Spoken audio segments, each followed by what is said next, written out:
What is up, ladies and gentlemen of YouTube? I'm your host, Evil Pillow 1000, and today I'm going to be giving my predictions for SummerSlam 2016. Alright, so without further ado, I'd say we get this thing started. Alright, for the first kickoff match, we have American Alpha, the Hype Bros, and the Usos versus Breeze Dongo, the Ascension, and the Vaudevillains. In this match, I think that American Alpha, the Hype Bros, and the Usos are going to win. Mainly for the fact that the Hype Bros just made their debut in the main roster. So, I don't think they're going to give them their first loss just yet. And the Hype Bros just got back together, so I don't think they want to kill their buzz just yet. Let's see here. Oh, yes. Next we have Sami Zayn and Neville versus the Dudley Boys. And I'm not gonna lie, I'm in like a wrestling group on Facebook and whatnot. And even like in like Facebook comments on like wrestling pages. This match seems kind of controversial. Some people are saying that Sami Zayn shouldn't be in a kickoff match, and I kind of agree with them, seeing as him and Kevin Owens blew the roof off of Battleground last month. I don't know, maybe there's, but also I kind of know, I kind of feel like they're not necessarily like snubbing him by putting him in the kickoff match. Part of me feels like maybe they're just trying to like boost the hype of the kickoff match, by putting him and Neville and the Dudley Boys in it. But in this match, I will have to give it to, I don't know why, but I feel like the Dudley Boys are going to win this one. I'm not sure why. Because they're awesome, that's why, actually. Ooh, this one, we have Cesaro and Sheamus. This one is going to be a fast, drag-out, brutal match. Two WWE's toughest competitors. Cesaro and Sheamus. This one, I think, I believe this is like the first of like 7 matches they're gonna have. This first one, I'm gonna have to give to Cesaro. Because he got all them great moves and whatnot. Just gotta hit him with the Cesaro swing, give him some uppercuts, finish with the neutralizer. Oh yeah, Mr. Krabs. All right. Oh yeah. Then we got Jon Stewart to return to SummerSlam. The who was once host of the Daily Show. I'm not sure what he's gonna talk about. I'm sure he's gonna talk a lot about last year's SummerSlam when he hit John Cena with the chair. That's pretty great, actually. So I'm sure that's one of the things he's gonna talk about. All right. Now for the non-kickoff SummerSlam matches. Alright, let's see here. We got Carmella, Becky Lynch, and Naomi versus Natalya and Alexa Bliss. It's very interesting. Because under the picture, I'm on WWE.com, it says 6-woman tag team match. But there's no 6-woman mentioned, and there's even for Natalya and Alexa Bliss's team, there is only 2 people, pictures of 2 female wrestlers. So if that is the case, I'll give the number this game to Carmella, Becky Lynch, and Naomi, and I'll say that they will probably pick up the victory. Don't mind him, that's just my puppy. Alright, here we have the Intercontinental Champion, The Miz, defending his title against the up-and-coming Apollo Crews. From what I understand, he's done very well in NXT, and I think he'll do very well in the main roster. And honestly, there is the possibility of him actually taking the title away from The Miz. Yeah, I'm going to go with, that being said, I'm going to go with Apollo Crews to win the title. Alright, next we have Enzo Amore and Big Cass versus Chris Jericho and Kevin Owens.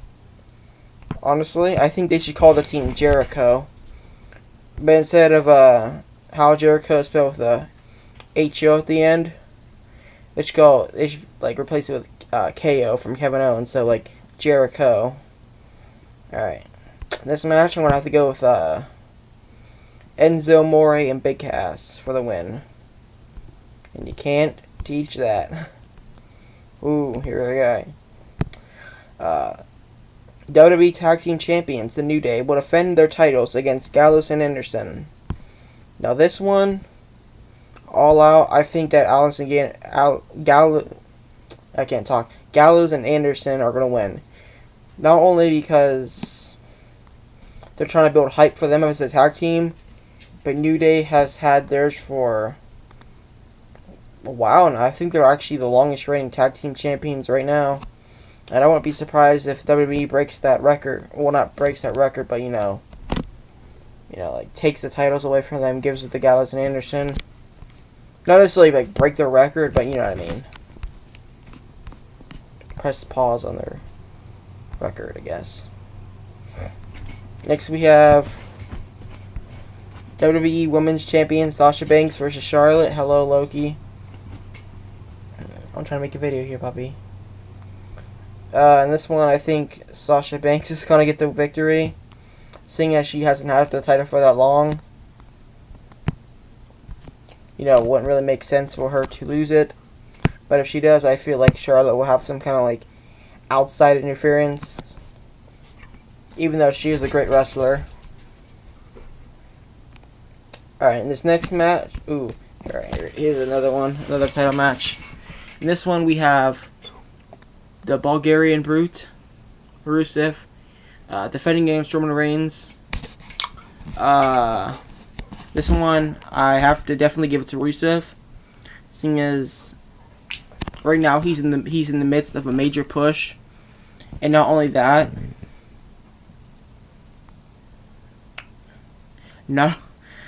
sorry, my dog. Alright, not only that, I don't see them giving Roman Reigns any of a push because his whole steroid deal. So, you're going to give this on to Rusev. Definitely a well-deserved victory for Rusev. Alright. Next we have John Cena versus AJ Styles. This one, I'm going to have to give it to AJ Styles. I mean, what a perfect way to, to have a push, then go into SummerSlam and beat up John Cena. So this one, I'm going to give it to AJ Styles. Up next, we have the WWE World Champion, Dean Ambrose, versus Dolph Ziggler. This one, I'm going to give it to the Lunatic Fringe, Dean Ambrose.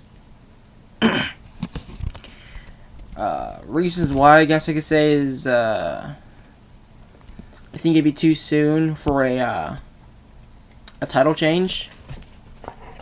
Though this is a great push for Ziggler, even if he loses, I would still consider like a great push for him to get up to the one of the main titles, or at least the main title in SmackDown.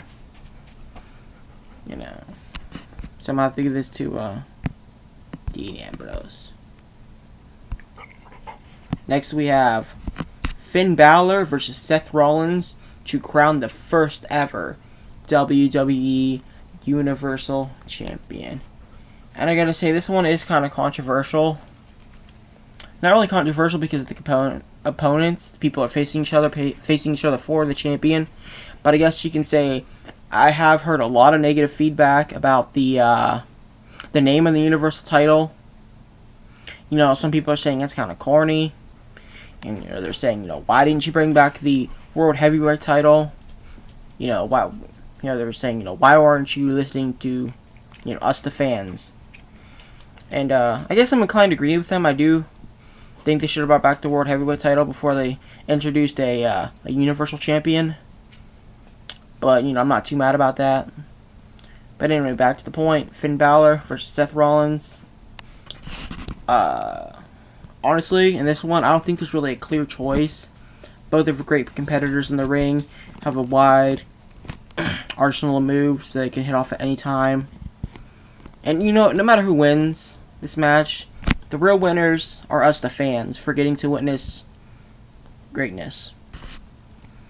But if I had to choose, actually I can't choose. Oh shit. Honestly, I can see either one of them getting it. Oh, but you know what?